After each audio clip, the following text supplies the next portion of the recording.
My name is Ido Anan Deilam. I am 19 years old from Tel Aviv, and I'm the secretary of the Young Communist League in Tel Aviv. I came to India because my mother is Indian, and I visit every couple of years my family in the north. And this time I decided to come to Kerala to see the communists here and to meet with my comrades. I live in Tel Aviv. We protest every week against our current government because we see it as an unruly government, a right-wing government that is taking us and the Palestinian people both into death and to a dark path. This year I also was imprisoned in a military prison because of my refusal to join the military draft, and we do a lot of work together with our Palestinian comrades both in Israel and in the West Bank against the occupation and for peace and equality. Many people around me, both family, friends, and my society questioned me.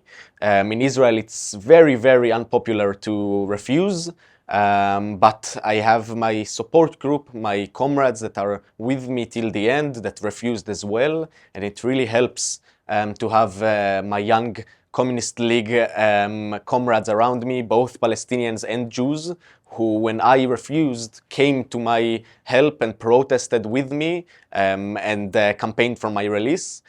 So together, I think we still have the strength and the power to do it, even though it's unpopular. I think I got that source of strength because I met with Palestinians, friends of mine, people that I consider as equal humans to me. And when I saw how our army is treating them, when I saw how they are treated as less human than me and treated as lower class citizens than me, then I knew that I have to be a force for good and fight against their occupation, against their subjugation, and for true equality with them, because they are just like me, communists, friends, people, humans, teenagers, and they deserve dignity as well. Unfortunately, in Israel, militarism is very deepened. It's very hard now to work with the youth. Many people after the 7th of October took a turn to the far right. Our work as young communists is exactly with school-age teenagers and people before army, to work with them, talk with them, enlighten them about the reality of the occupation and how it's also not good for our security as Jews. And it's a very hard task because of the right-wing government we have now and because the propaganda in our country. But we are working on it day and night, every day, every week, and we are growing and we are staying strong till the victory will come. Unfortunately, I cannot do anything about what people will think about me. Job interviewers, people in university, new friends that I meet, every person that I will meet will know at a certain point that I refused. Those who decide not to accept it, I will try my best to change their minds, but in the end of the day, I want to be accepted for who I am, and I want to be accepted with my moral compass and with my ideology, and those that do not understand that and cannot understand that, I cannot do anything about it. Many more this year have taken this stance. In general, we are talking about dozens of 18-year-olds that went to prison since the 7th of October till now because they refused the draft. We help them together with our Refusnik organization in Israel. And just from my own branch of the Young Communist League, I know of at least 5 people that have gone to prison and more that will go in the future just because they refuse to be a part of a genocide and occupation and war crimes in the name of the Netanyahu government. The only elected official that refused the draft and then became a member of parliament is our own member of parliament, Ofer Kasif, from the Hadash party in the CPI.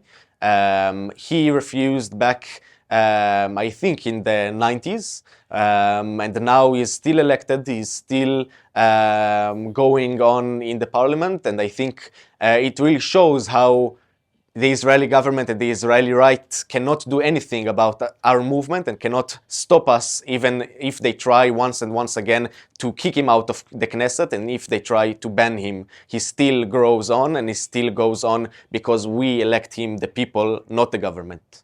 The Communist Party of Israel, CPI, or Maki in Hebrew, is a party that exists even before the State of Israel. It exists for more than 100 years now. It's a party of both Jews and Palestinians that works within the Hadash Front, the Democratic Front for Peace and Equality. We have 3 members of Knesset, and we continue to work with the Jews and with Palestinians together, pushing for partnership, equality, and coexistence, because we believe that this is the only way forward and the only way to reach a peaceful future for all people of the land, both Jews, Palestinians, and anybody else. The Knesset has 120 people, and from the 120, we have 3, and the other people that we run with are 2 more. One of our members of Knesset is Aida Tuma Saliman, a Palestinian woman citizen of Israel. You have many members of Knesset who are women. Unfortunately, we are always pushing for more equality and more representation, both for the Palestinian minority in our country, both for other minorities in our country, and for the, of course, women who are still not represented enough in our government because of the line of religious right wing that Netanyahu has. In Israel, the most popular game, I would say, is soccer or football. We have many teams. We have many good teams in Israel.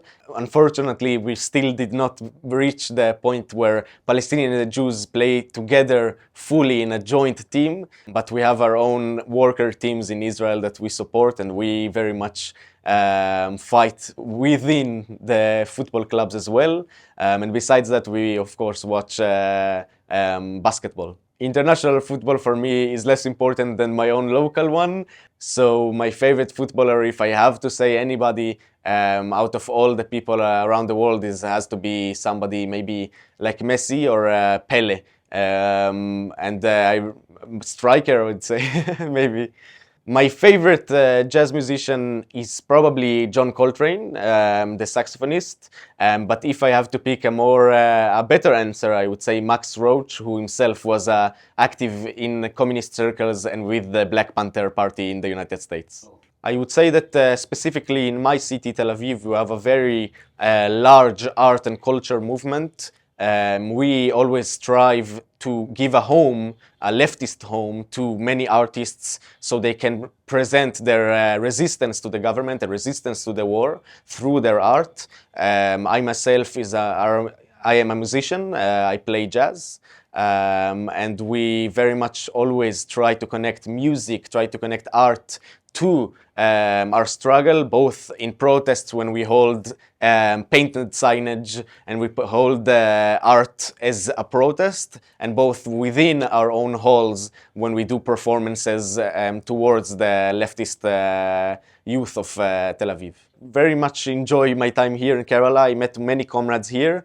It's all that I expected and more. I think the hospitality that we are being showed here by our comrades is very warming, and it's very nice to see how powerful people are here and how they are openly communist and openly with us. And we met many young communists and older people who hosted us and treated us very nicely.